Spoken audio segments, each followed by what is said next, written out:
Welcome to another segment of Donna and Friends. We're back, and in the house is newly elected Trace Rowe for Cushing City Commissioner. How's it going, Trace? It's good. It's good. It's been a good week. It's been quite a whirlwind. Now, the election is been now in the past, but I do want to talk to you about it a little bit. Okay. Before we move on, I want to ask you, Trace, how you think and what you did was pivotal to getting elected. Yeah, I think the biggest thing was my stance for involving the public. People want to be involved, and a lot of people just need to be asked. But they see, a vision of having the public more involved and having those authority boards open up to people, and I think that was a real big draw. I mean, that's kind of the feedback that I've been getting. A lot of folks are really interested in the infrastructure, which was a big point that I pushed.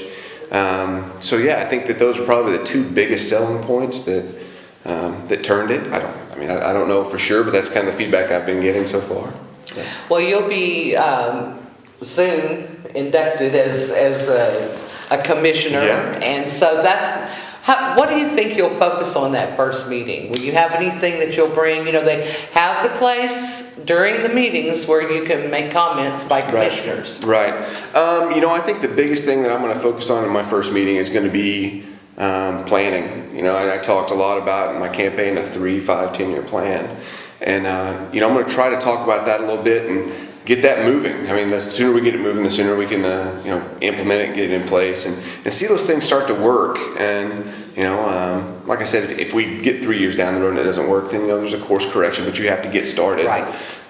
So I think that's probably going to be the first thing I'm going to open with is, just the planning and seeing what we need to do and get the city manager involved and talk with him and see what we can do to implement those plans. Well, I'll ask you this, and you may not quite have an idea yet, but who do you think we'll see for our next chairman/mayor? Right. That's that's a big thing. That's a question that a lot of people ask. It's and for me, I think that I need to. I know the guys that are on the commission, but I really need to see them in a different way now. I guess they're going to be my peers on the commission, but I need to see who's goals and values and plans kind of mesh with mine the best and see who I think is going to be the best to take us to the place where I feel like we need to go. We need to have progress in the city and have those plans made. And I think I'm going to reserve my choice for a little bit, honestly, until I get more familiar with that. I mean, there are 4 other guys on there that I have to look at. So it's I don't know. It's a bad answer, I know, but at this point I don't know. I'm not sure. Well, you're just coming into a lot of I don't know. Right. That's happening anyway, so it's okay not to know. Yeah. But I just wondered if you might have an idea there. Now, Trace, you came to the studio today, so coming to the studio, I know you had to note that just north of the block in this building, we have a partial awning down. Right. In the downtown Cushing area, like that. Like right now, is that just going to stay like that with cones around it, do you think? Or I hope not. That's something that, honestly, my first thought when I saw it, it made me sad. Mm-hmm. I mean, it hurts to see things like that. I want to see downtown Cushing flourish. And, and I think that it may come down to if it's a code violation. I mean, you have to have things secure and safe. And, I'm going to have to dig into that and see. But I would say it's not going to stay like that forever. I mean, we don't want it to stay like that. We don't want it to fall off and hurt somebody. Right. There are safety issues that come into it, but you have to see what we could do as a commission and as a codes department. Yeah. I'm sure that a lot of folks have already contacted Mr. Spears about it. I'm sure they have. It's serving as the latest scream of downtown. Right, yeah. Fishing, I think, because we do have a lot of books, and we do have to keep in mind, and I want to remind people, they're owned by, individuals. Right. And so it is not the city's business to take care of them, but in a sense, the city should have an interest in seeing what goes on and how to handle it. There's a fine line you have to walk there between private ownership and public money. Mm-hmm. You can't really mix the two together. there are things you can do, and the public money can be donated to different organizations, downtown Cushing, and those things. It's been done in the past.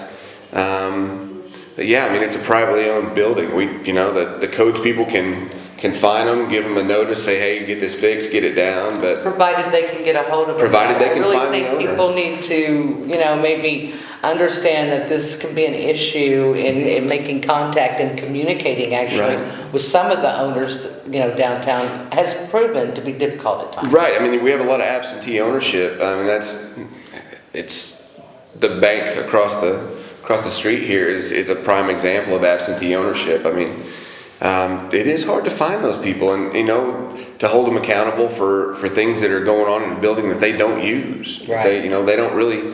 The only interest they have in it is that they own it. They've never. Some of them have never even seen the buildings in person. Right. They bought it as an investment piece of property, and once they got some different reports on it or got an inspection, said, hey, great, I own it, and they've tried to get rid of it even in some cases. Right. And there are no other buyers, so. Right. Some of the buildings down here you probably couldn't give away. Right. Basically, it would come because all you would really be looking at is the cost of demolition. I mean, Cost of demolition in the lot. Might be the first expense you might encounter is the cost of. Yeah, I mean, you got to weigh the value of the lot against the cost of demolition, and it's a lot of times the money just doesn't equal out for the private owner of that building or structure. Well, I'm hoping that the city commissioners will stay mindful of the downtown area, and if ideas are brought to them, they'll be able to have an open mind and listen to that, and maybe figure out ways to work with people in the community to assist the downtown area. Let's move on to the subject of perhaps Memorial Park. Okay. What could you see being improved in Memorial Park?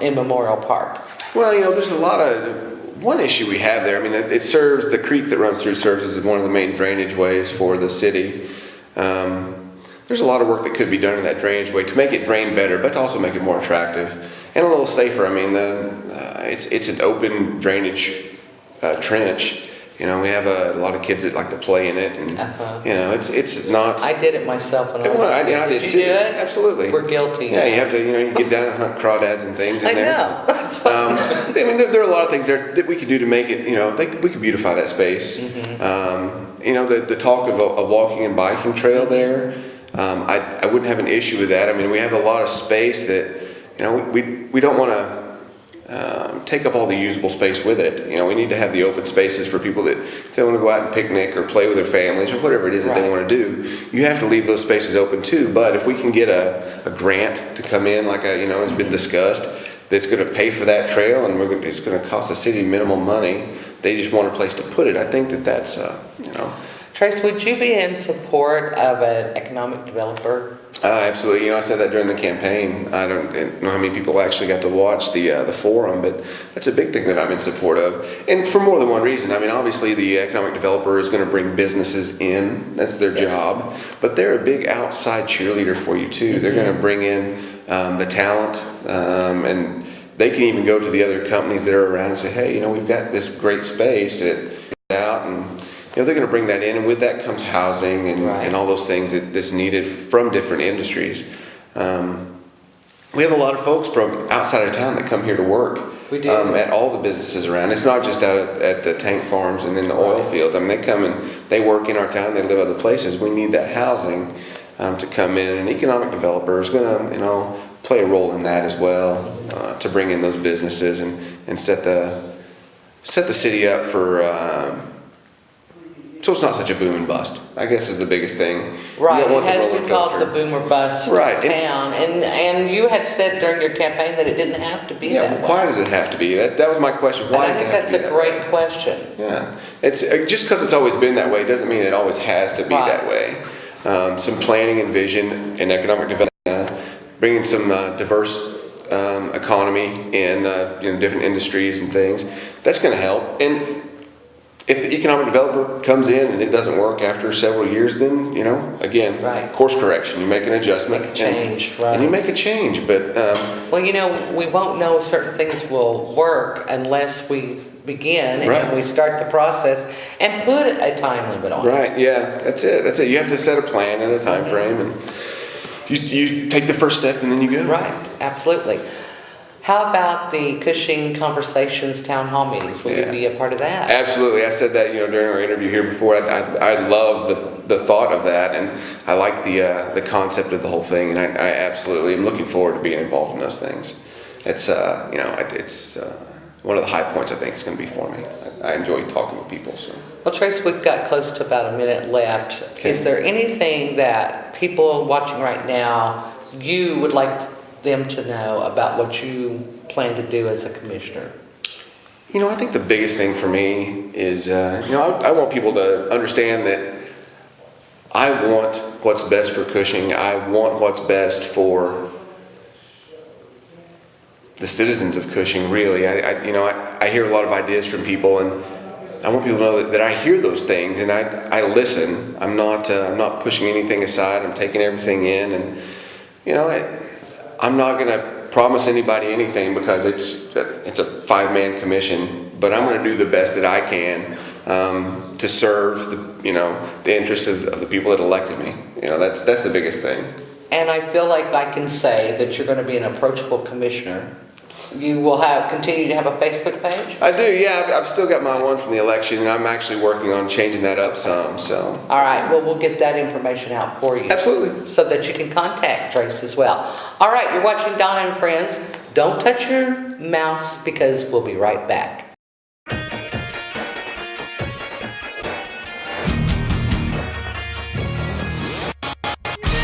Tigers win! Tigers win! Tigers win! Lady Tigers are doing